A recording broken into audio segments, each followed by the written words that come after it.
Hi guys, it's me. I wanted to try to talk to you guys about some of the questions that were being asked this morning. I was getting talked over and I never got a chance to explain. Where's the issue here? It actually was a couple issues. The first one was there was a bit of misunderstanding uh, about the mobile home park. Okay, we did not know it had a property and was under a property management company. Okay, so we thought that this mobile home was currently was a private mobile home parked in the park by the family of the deceased woman, and we didn't know that. So we thought the park was just charging the rental fee, and and since we didn't know if they owned a trailer, apparently they did. So they were actually legally entitled to rent it out for whatever price they wanted to. So that was the first thing that we didn't know because we didn't actually get a chance to talk to the management company. We talked to Craig about it, who was talked to, which was friends with the son of the park's owner, but he wasn't. He didn't. We didn't actually have the park's information until now, which I do have access here to. The second thing was just because of the rent. We thought that there had to be something going on because it seemed kind of cheap for what he was charging. Now we know more of the details, so which I figured I'll explain this to you. The park owns the trailer. It is not a private trailer parked on the parked at the park on a lot. If it was a private trailer, since the woman had passed away, it would end up in probate. Ed had friends that had trailers like this in Florida, and found him and themselves being tossed out on their ears by the probate court because the trailer does not belong to the park they were living in. Okay, so that's the first thing. We didn't have a clear indication of what was going on. The second thing, and this is still a problem, regardless where I look, is getting my stuff and the cat there. Rusty is a big cat. Now, theoretically, you could consider Rusty a service animal. Okay? He is not certified as one, but I don't see why he couldn't be certified as a service animal. He's got the type of temperament and the personality to be a very wonderful service animal. Okay, so I would rather have the cat travel with me in the plane instead of having him travel in the baggage hold. Depending on the baggage hold of the plane, they may more likely to lose pressure or first, because as one plane found out, when the door came off because of a malfunction, all the pets died from decompression. Okay, I don't want to see Rusty go through this. I don't want to see Rusty. Also, they have a habit of losing bags. I don't really feel comfortable having Rusty flying solo for that reason. Okay. Number two, the Connecticut Transit bus does not, to my knowledge, allow cats in a cat carrier on the bus, which is what you would have to take, or take a cab to go to Bradley International Airport to catch the plane to Wichita, Kansas. The plane is a little more money, but at the other hand, it also would be a much more comfortable ride for Rusty, as it would only be about a 2.5 hour trip. So that was one of the other reasons I mentioned about the cat, is I might have to consider rehoming him. Then Ed pointed out a very valid point, is right now we do not have a lot of money saved up. Yes, we are making money on the channel. Yes, we are getting some financial stability. Okay, but unfortunately enough, it is not to pay for a moving truck or any kinds of logistic support to get us our stuff to Wichita, Kansas right now. So he said, well, could we consider doing it in the spring? I said, yeah, spring would make more sense anyway, considering the fact is that if anybody, there might be more apartments available in Wichita, Kansas in spring because there will be people more likely to consider relocating during the summer. Okay, so that's the reason why we both kind of agreed. Let's wait until the spring and see what it goes from there. Okay, and that makes sense because the fact that it is autumn coming up on the 21st and that nobody really wants to get themselves in a sticky wicket where they can't guarantee a place to live. Okay. Lastly, and it's certainly not the leastly, is I'm still learning about the mass transit system to see what roads have apartments or what apartments or houses have access to the bus line. That's an important thing because the Wichita Transit is a very expansive system. It covers a lot of routes, and I don't know much about the routes, except from what I see of the route map, which tells me if the bus is going by there. So if it's a house that's near a bus run, that's a good candidate. The other thing is, not all the apartments are exactly cheap. There is 2-bedroom houses that can be fairly inexpensive, but I have to be honest, there is a lot of them that are not inexpensive. I've seen 2 bedrooms, 3 bedrooms. The 2 bedrooms I've seen for about 600. 3 bedrooms I've seen for about 1,200 plus. Okay, these are houses now, not mobile homes. They do have mobile homes as well, but they are not necessarily cheaper. But they're in parks, and that could be an advantage as long as that mobile home is near mass transit. Okay, so I have to consider that. The place that Craig recommends for us, unfortunately, has a walking score of only 22.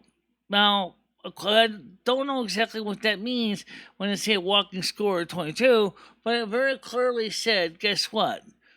Car is required.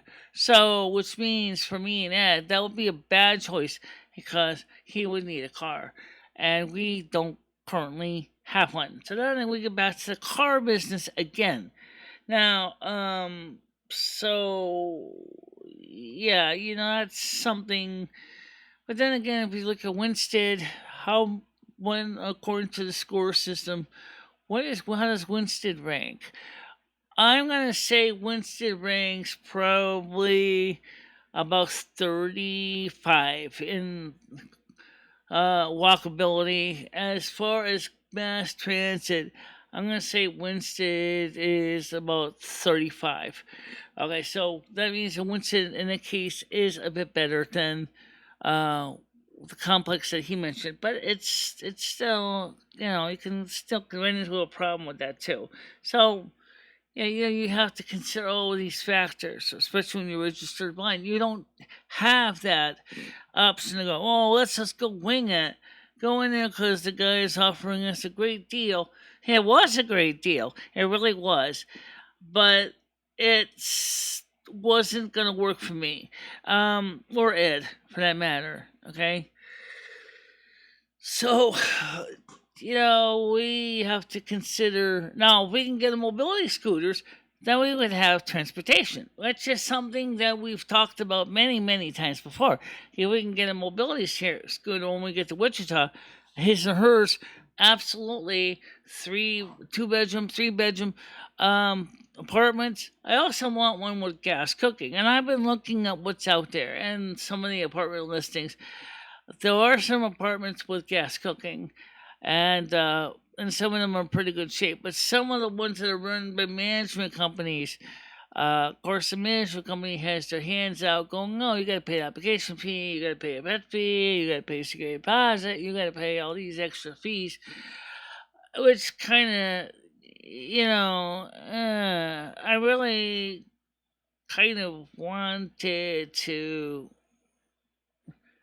kind of skip the rental agencies. Okay, I really kind of do because I don't really want to deal with all these complications about paying this fee, that fee, application fee, key deposits, all this. We've had the same problem with Bill Meehan and Toyota Real Estate in Willimantic.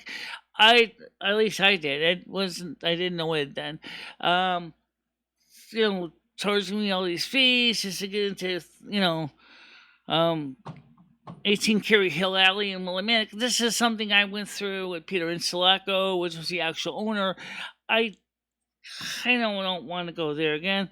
Went into the same thing with the Washington agency in Torrington, basically saying, "Oh, your credit score sucks. Guess what? We don't want to rent to you," because they're also going to be doing a credit check, and so I'm working on getting my credit score up. So that's a whole nother level of ouch, because they're going to be looking at the credit score. So you see, guys, it is not a matter that I don't want to move to Kansas, because I do, because there is opportunities there. There's a new chance to start over for both of us. But the problem is that the logistics of getting everything moved there and stuff like that, it's going to take longer to do more research. Was it kind of a spur of the moment thing? Kind of. I was starting to look into it, and at first I saw some prices. I thought, this is good. This is a good location. And I found out the location isn't necessarily quite that good for some of the apartments, but some of them were okay. Now, with the mass transit map of Wichita, I can now look at those apartments again and pull out the information to find out more precisely where they intersect with the bus run.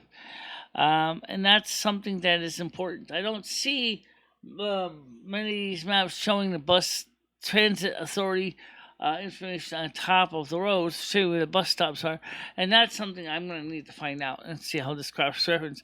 Second of all, they need to find out is where is the Commission for the Blind in Wichita, Kansas, because once you transfer things over, you're going to need to probably be working with a mobility specialist and maybe a blind case manager to help you to make sure that you're not basically totally unaware of what's going on. Also, we need to find medical doctors. We need to find a lot of this other support stuff that we haven't even begun searching through yet. And of course, never mind banks. So everything is just not going to be possible to do by November at all. It's just not going to happen. It's too many hanging chads, too many uncertainties, too many equations of, well, gee, are we going to do this? Are we going to do that? The sad truth is, that's why we can't really do it until the spring. And Craig, I'm sorry if you felt like we were trying to give you a song and dance, but as the reality kicks in, we're finding ourselves asking more and more and more questions and realizing that we're not going to have an answer by October, and we need to go through this and look it up. So everybody, thank you very much for watching this. I just want to make sure we all understood each other or what's going on, and I'm not trying to be a screwball or screw you or anything. I'm just trying to explain that I tried to explain it this morning on the show. You guys kept talking, people kept talking over me. I didn't get a chance to explain it. I didn't get a chance to clarify it. That's why I came up here to do this video to explain what's going on. Now, I want to explain briefly about the other comment I said about the sub-unsub trolls. You sub-unsub trolls are totally like, how do I say this without being rude? Well, okay, I can be rude, but let's keep the language reasonable. You guys don't give a rat's behind about my channel at all. You really don't. You come in, you get mad, you storm out. You don't say thank you for the content. You don't say. Well, at least some of you do. Some of you do. The good ones. There's always 13 of you that will come in, leave, come in and leave, come in and leave. Anytime a controversy comes in, you leave. Anytime something fun comes up, you come in, and then you get disgusted and you leave. Um, I'm not looking for that. I'm looking for is people who are going to want to enjoy the program for what it is, and that is what I'm doing. It's just like Rosie O'Kelly said to somebody one time. That said to an audience member, "Gee, you get more donations if you do this. You get more donations if you do that." Of course, Rosie O'Kelly said something that's a little different than I'm going to say, but I'll say with something that is very similar to what she said. My friend, this channel here is my channel. And I am not at the mercy of doing your little stunts, okay? I do want to grow the channel, but I don't want to feel like I'm being pressured into something that I don't want to do, okay? People who watch the show long enough know what the channel is, know what's genuine, they know what's fake. And if you started me doing stupid stunts like on Jackass or one of those other TV shows, they're gonna know it's fake. Okay? They're not stupid. However, at the same time, we do have some real content that we all enjoy, including me, like the trucking game. And now that we are waiting up for Dragonflight to start, and they say that it might be released in late October. That's what the latest leak is. I would say probably November, December is what originally was prescribed. It was supposed to be released in December. However, Wrath of the Lich King is now out. You can play it. We have already set the count up on it. For Kuchutu and Vafer, we have already set that up so that me, Kuchutu, and Vafer can start playing right away. And we're going to start playing on the 18th. We just haven't decided which day and time. Well, we have basically got my account set up. I am Michela, Michela, on that server. What was it called there? I forgot, it's a newer server for Wrath of the Lich King. So I'm already set for that. I am a blood elf priestess. It's like Fanya was on the retail side, or on the Battlefield Burning Crusade Classic. So that's a good thing. Okay. Now, trucking game, American Truck Simulator. We have added some new add-ons. One of the new ones is more tough weather to make the game a little more challenging. Okay, so that's going to be fun to play too. And we are playing World of Warcraft. Some American Truck Simulator again soon. Today I was just reviewing what I saw for listings in Wichita. Now, I was going to say one more thing. Oh, yeah. Oh, yes. By the way, we are going to be working on the Silvermoon radio program after the 18th. I don't know exactly what date yet, but we'll find out as we go. We'll be on Twitch and Discord. Okay. Now, another thing to address is the fact that a lot of people, as I said, were confused what's going on. But what they didn't realize is that I'm just as confused as you are about the moving thing. So don't feel bad. This is definitely something where, yes, if we had somebody over there in the community helping us to avoid the pitfalls of moving to a place that's going to be inaccessible by transit, I would say that would be a wonderful thing. But as right now, we don't know anyone, so we're doing the best we can. So that's it. I just wanted to make sure we understood each other, and I'll see you tomorrow. Okay? Bye bye.